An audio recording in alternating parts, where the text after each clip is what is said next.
Bonjour et bienvenue à toi dans le podcast Oser sa voix qui t'aide à faire de ta voix ton allié numéro 1. Je m'appelle Mélanie, je suis coach vocal et thérapeute et ma mission c'est d'accompagner les personnes qui manquent de confiance en elles à se connecter à soi par le biais de la voix. Ici, je te partagerai toutes mes connaissances autour de la voix, que ce soit de la technique vocale, mais tu comprendras qu'à mes yeux, la voix, c'est beaucoup plus profond que de la technique vocale, ça touche à l'être. Donc tu pourras entendre tous mes conseils, toutes mes introspections autour de la voix et tout ce que j'ai pu apprendre jusqu'à maintenant sur mon chemin. Ensemble, je nous souhaite de conscientiser un peu plus chaque jour qui nous sommes. Éveillons ensemble notre plein potentiel.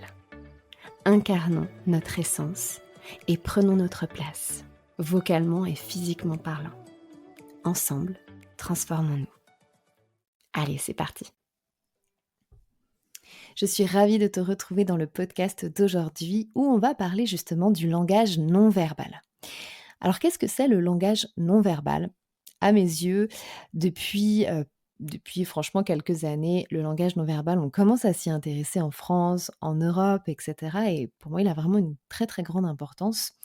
Le langage non verbal, c'est justement comment notre corps s'exprime. Donc avec nos micro-expressions du visage, mais aussi nos mouvements, nos bras, etc., notre corps, notre posture en général. Et ça donne énormément d'indices sur comment vit le corps, comment il vit ses émotions, comment il vit ce qu'il va exprimer.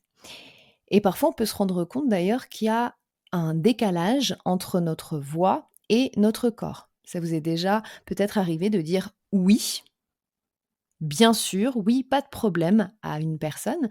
Donc avec votre voix, ça sortait oui. Sauf que le corps, il commençait à se refermer. Il y a peut-être, vous avez peut-être perdu un petit peu le sourire à ce moment-là. Vous êtes senti gêné, un peu la boule au ventre, mais oui, ok, d'accord, pas de souci. Et en fait, c'est dans ces moments-là où on a une sorte d'incohérence, entre guillemets, entre la voix et le corps. Donc ça fait des années, par exemple, aux États-Unis, qu'ils étudient justement le pouvoir du langage non verbal. Et je trouve qu'il est intéressant parce que parfois, quand on chante sur scène ou quand on parle, quand on fait une réunion, une conférence, etc., on ne s'en rend pas forcément compte. Et donc, on va peut-être chanter avec bonne intention, on a envie de tout donner, etc. Par contre, sans s'en rendre compte, on va avoir notre corps qui va exprimer un peu le contraire. C'est-à-dire que à cause de notre stress ou à cause de notre peur, on peut avoir justement une posture qui va se refermer un petit peu. Et puis très souvent, on ne sait pas trop ce qu'on va faire de nos bras. Donc on va laisser les bras, le long du corps ou alors on va avoir des petits gestes parasites. Vous savez, ces petits gestes, qui nous rassurent. Par exemple, je touche mes doigts, les uns les autres. Je vais essayer de m'agripper à mon pantalon ou à ma «robe» entre guillemets. Je vais avoir des petits gestes parasites comme ça parce que je ne sais pas quoi faire de mes bras. Je ne sais pas quoi faire, je sais pas si je dois sourire, si je dois pas sourire. Qui est-ce que je dois regarder? Est-ce que je dois regarder quelqu'un ou pas du tout? Puis ça me gêne de regarder quelqu'un, et cetera. Et en fait, toutes ces questions-là vont faire qu'au bout d'un moment, je vais me sentir, pas très bien, pas très à l'aise et donc je vais refermer mon langage non verbal. Et ça va envoyer un «faux message» entre guillemets. Parce que mon corps va exprimer, le fait que oui, je suis pas très, très à l'aise à ce moment-là. Par contre, ma voix, elle, elle a envie de tout donner. Je suis là, j'ai envie, d'offrir le meilleur pendant ma réunion, pendant ma conférence. J'ai envie de réussir, mon chant, ma chanson.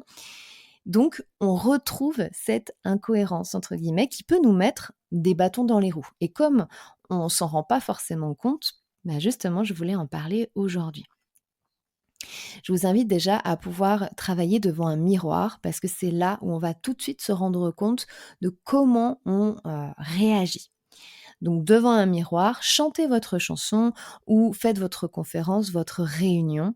parlez, prenez la parole devant votre miroir et surtout observez comment vous vous sentez. Est-ce que je me sens bien? Est-ce que je fais des mouvements ou est-ce que mon corps est quand même relativement, fermé, il est un peu bloqué, j'ai un peu la boule au ventre? Comment je me sens en fin de compte dans cet exercice-là? Une fois que c'est fait, notez toutes ces choses pour vous dire: «Ah bah tiens, oui, c'est vrai que je remarque que, bah, je fais des petits mouvements. J'assume pas trop mes mouvements. OK, bah, la prochaine fois que je vais refaire cet exercice, je vais faire des plus grands mouvements. Je vais lever les coudes, je vais, plus allonger les bras, je vais faire des plus grands mouvements» et c'est très important que vos mouvements soient plus grands. En général, on fait trop petit, donc entraînez-vous vraiment à faire plus grand. Si jamais vous vous dites: «Ben, moi, non, j'ai les bras le long du corps et vraiment j'arrive pas à faire de mouvement», bah, challengez-vous étape par étape. Au début, je vais faire des petits mouvements, je sors déjà de ma zone de confort, c'est très bien et puis, petit à petit, au fur et à mesure de mes entraînements, je vais agrandir mes mouvements. Voilà, par exemple.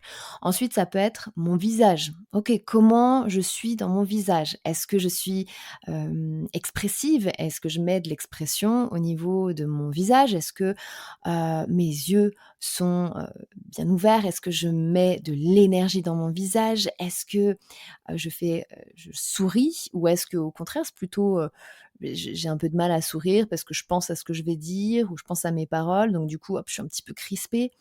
De la même manière, notez et ensuite challengez-vous étape par étape. De la même manière, pensez aussi à votre posture. La posture est vraiment très, très importante. C'est-à-dire que pensez à: «J'ouvre vraiment mes épaules, je sors aussi la tête de mes épaules». Voilà, agrandissez-vous et de cette manière-là, on va déjà envoyer un tout autre message. Des fois, vous savez, quand on a un peu peur, on a tendance à laisser tomber les épaules vers l'avant. Et donc à refermer le plexus solaire, à refermer le diaphragme, ce qui va vous embêter pour votre respiration, ce qui va vous embêter en fait pour poser vraiment votre technique vocale. Donc pensez-y, j'ouvre mes épaules, je sors la tête de mes épaules, je m'aligne, je me grandis. Ouvrez aussi donc toute la zone du diaphragme. Ouvrez, voilà, en ouvrant les épaules, j'ouvre aussi toute la zone respiratoire. Il faut vraiment que ça puisse respirer. Il faut qu'il y ait de l'espace. Et donc vous gagnez en technique vocale et vous gagnez aussi en langage non verbal. Ça va être complètement différent quand j'entends une personne faire une conférence, faire une réunion ou chanter avec une posture qui va être ouverte et ou une posture fermée. Le message ne va pas du tout être le même et ça, on s'en rend pas compte si on ne le teste pas, si on n'essaye pas. Bah, malheureusement, on ne s'en rend pas compte. Donc déjà, testez ces outils-là, donc au niveau des bras, heu, que ce soit vivant, qu'il puisse y avoir des mouvements. Observez aussi votre visage, l'expression du visage et observez la posture du corps. Une fois que ça c'est fait, donc devant votre miroir et cetera et que vous vous dites: «Bah, tiens, moi c'est mieux, ça me plaît bien» et cetera. L'étape d'après, c'est je me filme. Je me filme et même si au départ, vous allez peut-être vous dire: «Ouh là là, c'est pas évident comme exercice, j'ai pas l'habitude de faire ça», c'est vraiment pas grave. Faites-le une fois, 2 fois, 5 fois, 10 fois. Vous allez voir qu'après vous allez vous habituer à vous voir, à vous observer et vous allez avoir un nouveau regard sur vous-même. Un regard qui sera plus constructif et ça va de moins en moins vous déranger de pouvoir vous voir en vidéo. Il y a des personnes que ça dérange de se voir, on se dit: «Oh là là, mince, oh». Puis il y a des personnes, ça ne les dérange pas. Moi, j'ai mis du temps, par exemple, à pouvoir, m'entendre chanter, m'entendre parler, me voir bouger sur scène ou quand je prends la parole. J'ai mis du temps à accepter, j'ai mis du temps à apprécier, mais je vous assure quand on le fait petit à petit, ben, on s'habitue au final et c'est le plus important parce qu'on veut un regard constructif envers soi et un regard bienveillant, porteur. Donc faites-le et de la même manière, vous allez voir que vous allez pouvoir vous dire: «Ah bah tiens, là je remarque que effectivement mes bras, là OK, je peux rajouter un peu de ci, je peux enlever un petit peu de ça. Au niveau de mon regard, je peux faire un petit peu plus de ci, un petit peu plus de ça» et cetera et cetera. Et donc vous allez vraiment drastiquement augmenter et impacter votre langage non verbal. Et là, on va vraiment avoir une vraie cohérence entre le langage de mon corps et ma voix. L'impact va être donc décuplé. Je te remercie de tout cœur d'avoir partagé avec moi cet épisode. Si tu souhaites être tenu au courant de toutes les nouveautés, je t'invite à me rejoindre sur les réseaux sociaux. Le lien est dans la description. Si tu as apprécié ce que tu as entendu et que tu souhaites le partager autour de toi, c'est avec joie que je t'invite à le faire. Tu peux également noter et commenter l'épisode si le cœur t'en dit. Car si le podcast évolue, c'est surtout grâce à toi. Je te remercie et je t'envoie de douces pensées.